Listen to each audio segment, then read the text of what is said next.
Alright guys, so you've seen the Bronco videos and all the other stuff, so let's work on the Nova a little bit. It's the second shift, it's late night. We'll do a power hour on the Nova because let's stay up late to pick Hans up. I got a few wrenches out here, some line wrenches. I'm going to have to take some of these brake lines loose to get this assembly out. So let's do that. Let me see here. This front line will come as one piece, but I'll go ahead and take that off. This is like one coiled up mess here, man. Just want to get the booster off. So, we're just going to take all the lines off here. I don't know if we'll use this stuff over again or what we're going to do. More than likely, we'll have to change all this stuff. Feels like the line ain't very happy. We get a little, man, I hate to spray Earl on there. We'll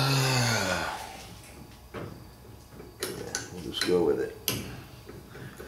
Give it a little rocking action. I have my little crack pipe torch. Sometimes you can heat those up, make it a little easier. Anyway, we'll get this off and get this finished cleaning up tomorrow because Hans will be home. We'll pop that tranny in, then we'll put him on cleaning this up, and we'll get this wrapped up and shoot some black paint under the hood here. And we can start reassembling everything.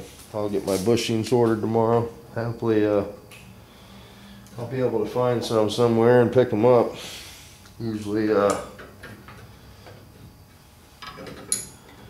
Usually you can find something, you know, when everybody's open. So this line here is a little difficult to get to. I use a line wrench, of course. I have a couple of different ones. Sometimes they got different clocking. See what size we're dealing with here. 7/16. There we go.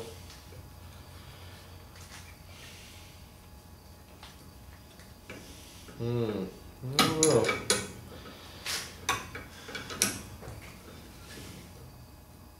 I didn't think it was going to be easy. Figured I'd run into a snag. Somebody's been all up on this one before. Looks like some pliers or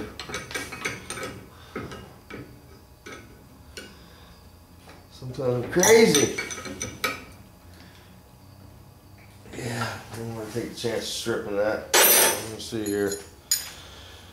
That's how it is, you know.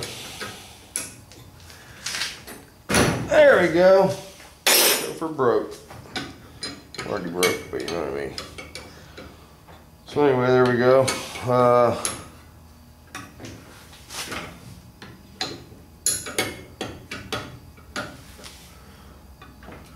This line's not happy either.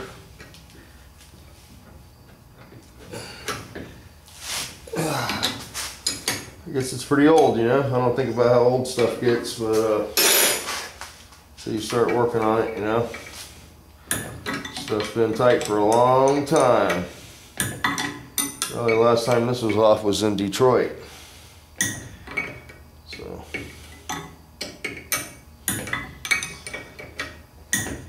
yeah, I figure we'll do the front of the car first. We'll get all back together, and then we'll jack the back up and do the back. And I'm gonna get the dry shaft food pulled out tomorrow. We'll do that. Get Hans to help me with that. And I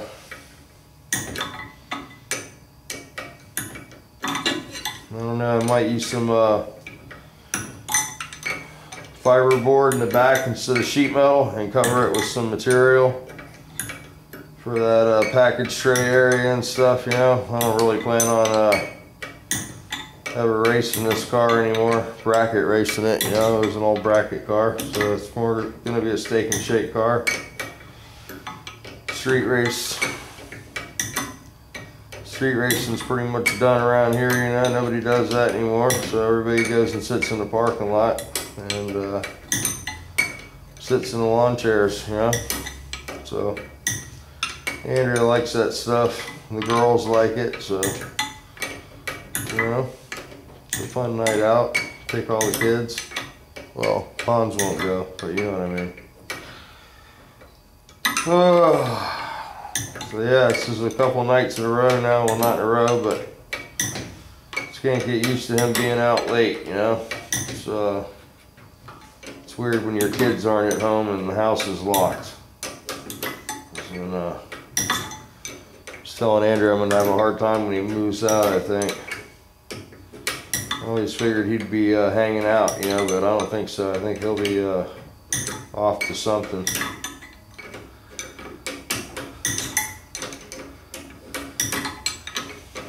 Well, this is very long here. Yeah, just one little quarter turn at a time. I know the line's pretty tight, so there we go. Alright. The only thing I'm not sure about is I'm going to have to disconnect the rod in the car. So, I might still have that problem, but I'll get these lines off anyway. Yeah, we don't get a lot of brake line stuff here in Florida like you guys up north. I remember when I went to Pennsylvania and worked for my buddy there for a while, and he used to do brake lines all the time. That was because he did state inspections. So, pretty common thing up there, working on rusty cars. That is about 3/8 wrench. Maybe not. No. Nope. Nope. Use the line wrench.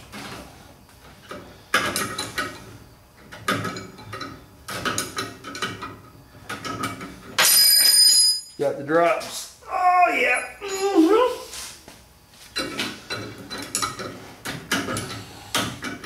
Yeah, I got the body Schultz out of my eye. Had to use lacquer thinner. That was very painful. I don't recommend that. Maybe some goggles when you're using a Rocker Schultz gun.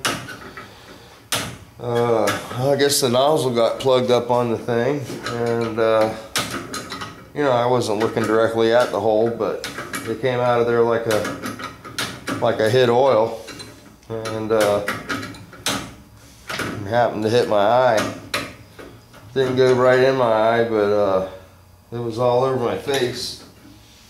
And the only thing that takes that stuff off is gasoline or lacquer thinner. So I went the lacquer thinner route in the shower, and whoo, I don't recommend warm water with lacquer thinner. Not a good mix, especially in your eye hole. Alright, I think that's all the lines off of that. I'll take this last bolt off and see if this whole thing will just come out and have a rod laying there, or if I got to go in and disconnect it off the pedal. And the Chevrolet guys are going, "You got disconnected off the pedal, dummy." So, they probably will, I don't know. This isn't my expertise, you know, Novas. I've had this one a long time, but you can see, you know, looking back on it, some of the work's pretty hacked up on it. But yeah, it was, this car here, I remember, well, the first car I had, I bought from a friend of mine. He had a 68 Nova, and Chevy too. It wasn't a Nova, I guess, was it? They call them Novas? But anyway, it's the one I gave Chris the badge off of. He moved to Fort Walton Beach, and it had a small block in it, a set of bow tie heads, a set of TRW heavy, flat top 4 eyebrow pistons in it with some pink rods, some good rod bolts, basic motor, and this is a steel crank. And the thing would run 12 flat. You could drive it anywhere. Drive it to Tampa and run 12 flat. Drive it. It was a great car. Anyway, we well, I didn't. He did. Him and another buddy threw a nitrous kit on this thing, and it was before nitrous was real popular. And we had a friend in town that had a performance shop, and he gave him one of his kits to put on there, and apparently it had no pills in it. It was like a 500 horse nitrous plate, you know, it was a big plate. And Ron put it on there, and Ron and Danny took it for a test drive, and I guess they got into a little race with somebody while they were out riding around, and they raced the guy and sprayed it. And you know, they'd sprayed it a couple times before they got into this race, but they sprayed it in, you know, high gear when they were racing. And it didn't like that kind. It spit the rod right out of the side of the block. So I bought the car blown up, and you know, he didn't take it apart, and he probably didn't know that as much, you know, there was a lot of good parts still. There was a set of crane rockers, a stud girdle. The heads turned out to be good, and all but one of the pistons were good. So I bought one piston, got another block, new set of rods, new crank, had those heads fixed, and that thing would scoot, man. I forget what I was talking about because it's late, so I lose my train of thought. But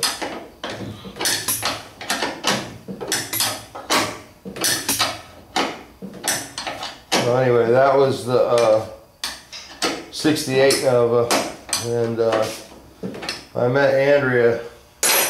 I really had never adjusted valves on an American car. You know, I'd always done Volkswagen stuff, and was real nervous about working on this car because V8s weren't allowed at scooter shops, so you know, I wasn't getting any help from him, and I don't know if he knew how to do it, you know. But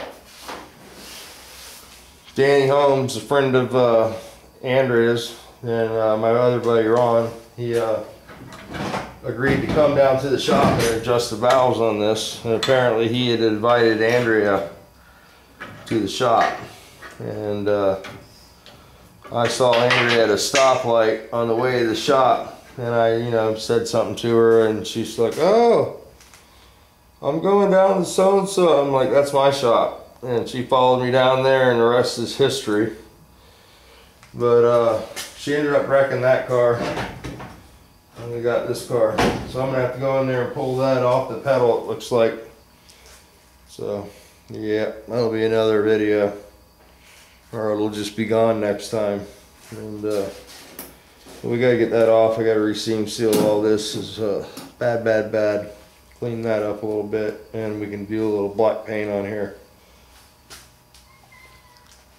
But anyway, this car's been around for a while, and I wasn't the best Chevrolet mechanic at the time it was built. I was a Volkswagen guy. So of course the car evolved over the years and stuff, but still, you know, it can use some improvement, obviously. But it won't be as trick as some of the other Novas in the garage. It's going to be more like what it was, and that's plenty for me. But you know, I'd like to have all the trick control arms, and I'd love to have a Detroit speed front clip, but you know, those things are stupid money. But it'll be okay. It'll be okay if it just runs with me. You know, that's the main deal, is try to just get a piece of history, I guess is why we do this. You know, a little trip down memory lane, try to get that good time feeling behind the wheel, I guess, whatever it is. You know, a lot of good times in this car, and again, you know, I'm looking forward to some more good times and being able to drive it on the street. Oh man, that's not good. Look at that, guys. Flat tire. Some bitch. Let's take that back. Tell them don't hold air. That was the stipulation, you know. Oh, let's fill that up. Hopefully it doesn't pop off the bead. And this side's still holding strong. Maybe we'll put some green slime in there and see if that slows the leak down. What's up, boy? You want to be on the video? Yeah? Yeah? I'm going to have to crawl under that dashboard, but I think what I'll do is just save that for Hans tomorrow. What do you think? Yeah. Alright, so this video turned into a little of this and a little of that, but hopefully that helps some of you guys out with the mixing cup thing. And Jet did one of those for Tommy this morning, and I did one of those a long time ago that I thought Tommy had watched, but I was mistaken, and then I couldn't find it when I went to go look for it. So I wasn't the best at labeling videos in the old days, you know. And oh, let me just show my stickers over here, because what happened was I came around the corner and Andrea was right there when I was doing my sticker run. So not to be left out of the stickers, there's Joe Chance, John Restro Projects. There's Dan Electrode, 68, not 1968. Damn, boy. And there's my Paint Pimp sticker. I'm lucky to have one of those. And then Time to Tinker. And then we got, what's up, boy? You're huffing and puffing. I want attention. Oh, we got Mr. Tom Duncan over there. SS 396. Yeah. And then Pisser, you guys all know Pisser. And then Frostbite Garage there. And then Greg. And then Mike over there. Cruising Classics on the other side. So I didn't mean to leave you guys out on that last video there. So alright, I'm not going to bore you anymore. We'll get that pulled off tomorrow. And we'll get back on that. So I'd really like to talk to Sidell on the phone and see what he says about that master cylinder thing. I know he gave me a couple options there, but I have a feeling he's been down this road once or twice. He seemed to have pretty good knowledge about it. And we got into a debate at Scooters one time about the bore size of the master cylinder, how it affected the pedal pressure. And you know, I think some of the guys that had gone to the bigger master cylinders, the aftermarket stuff, and relocated had problems with the car stopping, where you'd think it would stop better, but obviously it was because of the pedal ratio not being correct. So, very cool stuff. Well, you always learn stuff from people if you just, what is it? Watch, listen, and learn. So there you go. This cat's going crazy for some attention. So let me shut the camera off, and we'll talk to you guys tomorrow, you know, because I can't stop pushing the record button. You know, some of you guys don't like pushing it, and some of us just can't stop pushing it.